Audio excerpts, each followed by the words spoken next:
I think that whenever we fail to accomplish a goal or objective or a mission in our life, it is our responsibility as men to reflect on that failure and to truly understand why that approach did not work or how we could have better gone about trying to accomplish that thing. And I think it's also equally as important to be 100% honest with ourselves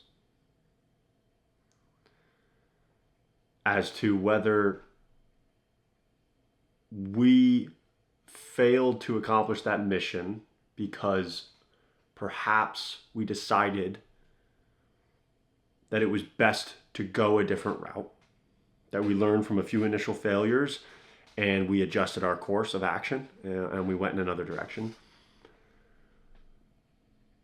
Or if we truly did want to go in that direction, we wanted that end result, but weren't willing to give it our all, weren't willing to try hard enough, didn't want it bad enough. And I think oftentimes individuals will use the prior as an excuse for the fact that they didn't try hard enough.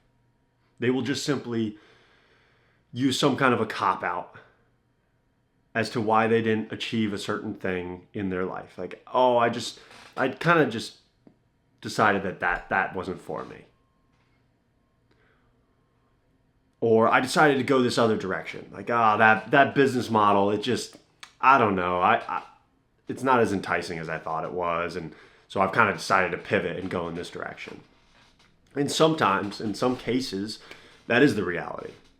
And it's important to maintain the self-awareness and develop the character traits to enable yourself to make those pivots when those times come. However, it is equally as important to not play the victim, to not allow yourself to simply pivot due to the fact that the going got tough, due to the fact that you weren't willing to try hard enough for a long enough time horizon to accomplish that goal or accomplish that mission.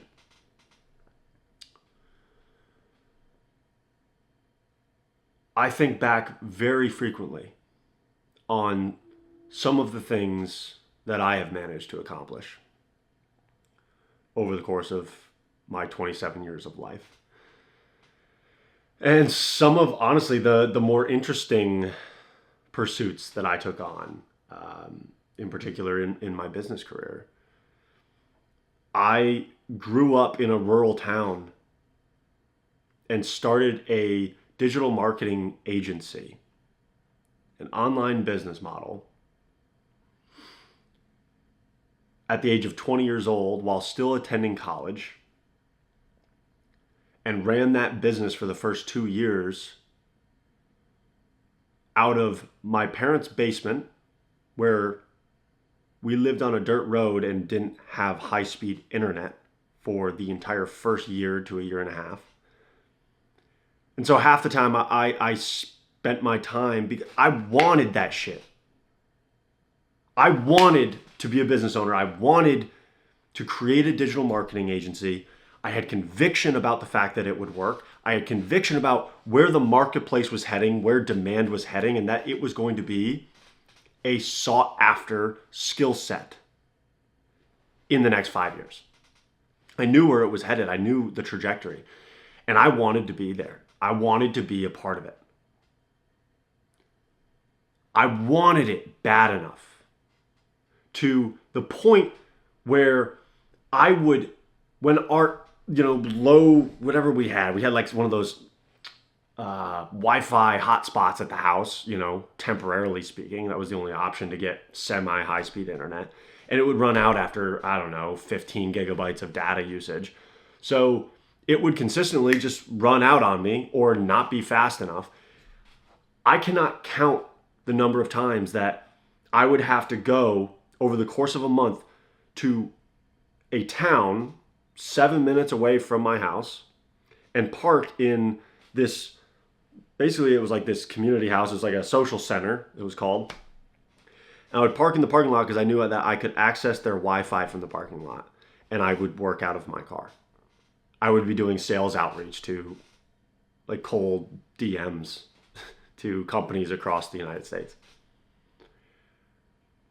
I don't think anyone in their right mind would have continued to bash their head against that same wall the number of times that I did, literally breaking through it with brute force over the course of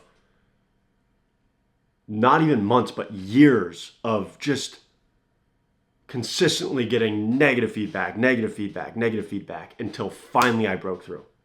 And then I made the transition down to South Carolina, and basically all of my grit and my skill sets that I had built up enabled me to 10, 20x the business that I had built up. I still run that agency, and it's my primary source of income at this moment in time, 7 years later. For me to have accomplished that, I am promising you this right now, I had to want it as bad as I did. Or I never would have put in the time and the effort that I did during those low points, let alone all the points in between. It couldn't just be about the accolades, because I went a very long time without seeing a single accolade, without having anything to show for it. My parents didn't even know if I was running a real business or if I was just bullshitting to be able to just stay down in the basement and putz around on my phone and my laptop all day.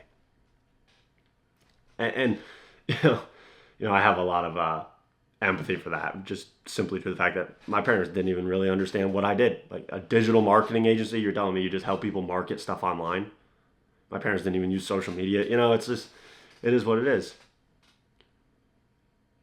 But I took all that shit on the chin willingly because I wanted it bad enough. And I was willing to try my hardest. And I made it work. Very similar when I decided I was going to start a podcast. I didn't just decide I was going to start a podcast. Like I went after. I went from a concept of I want to start a podcast, and within 6 months, mind you, at this time I had just made my transition to South Carolina. My business had taken a large decline, and I was climbing my way back up. Things exploded probably 6 to 12 months into my living here. This is about approximately, just to give you a timeline, about 3-4 years ago, I think, probably timeline wise. And I wanted to start a podcast. I didn't have a ton of money at the time, just sitting to blow on podcast equipment, but I wanted to start a fucking podcast. So I created all the podcast channels. I started looking into lining up some guests. Before you know it, within 6 months' time, don't even ask me where I got the money from. I went out there with my agency, obviously, and I just made shit fucking happen. I was going to networking events. I was going to Chamber of Commerce stuff. I was calling people all the time, cold DMs, outreach, creating content, marketing myself, marketing my agency, going out and doing free work. I was just pounding pavement, making as much money as I could. And within 6 months' time, I had built what many would look to as like your dream podcast studio in an office space, in the back of an office space that I had access to. And I had purchased literally at the time, the state-of-the-art podcast equipment. I had 4 $300 mics. I had a Rodecaster Pro that was $300-400. I had all the fancy $100 boom arms. I had the furniture, the $1,600, $2,000 furniture set in there. Like, I fucking did it. I had it all. I brought it all together, and then I brought in my first guests, and I started. Honestly, I didn't start with that setup though. like over the course of those months, I just kept trying my hardest. I would do the best with what I had access to. So at the beginning, I just had, the regular, I think I got the mics first, and I had some older camera that I had. So I bought a second one of the cameras, a Canon M50. It's like a $700-800 camera. And then I just, every chance I got, whatever money I had on hand, because I wanted this thing to work bad enough, I would just accumulate a little bit of money, and then I'd just dump it back into more equipment. Then I would dump it into furniture. I revamped my setup. I put up the slat wall in there. I replaced the table with the furniture.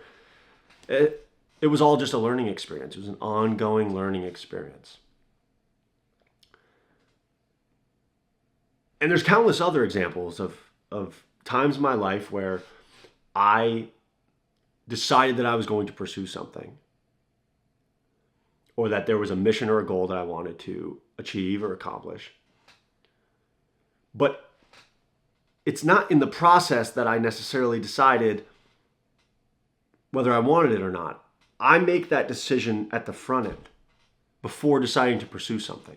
I take ample time to sit and to genuinely ask myself, okay, here is this goal. Here are all this list of goals that you have. Which one do you want to prioritize? Or which 2 or 3 do you want to prioritize? Okay, take the one off the priority number 1 slot, if you will. Look at that goal and say to myself, do you want it bad enough? Because if you don't, then you're not going to try your absolute hardest. And it's either going to take you a hell of a lot longer to accomplish that goal, or for some of my goals, it simply took that long anyways. But the only reason I stuck with it was because I wanted it that bad. And as far as my goals and my missions in life that I put on pedestals, those are the ones that I make sure that I have absolute conviction about, that I am willing to try my hardest. And does that mean I'm not willing to pivot when the time comes? Absolutely, absolutely not. But I'm never doing it as a way out. It's more of a glancing act. It's, I'm pursuing this mission or this goal, and it has the path illuminates as you walk it. And as I'm walking this path in course for this mission, I have observed something about the end result that either maybe I don't like, or I have perhaps even observed a faster route to get there. And I'm willing to take that risk. And then if that doesn't work out, I can always pivot back. So I'll leave you all with this final statement. If you want it bad enough, you will empty the clip. I appreciate you all watching this video. God bless.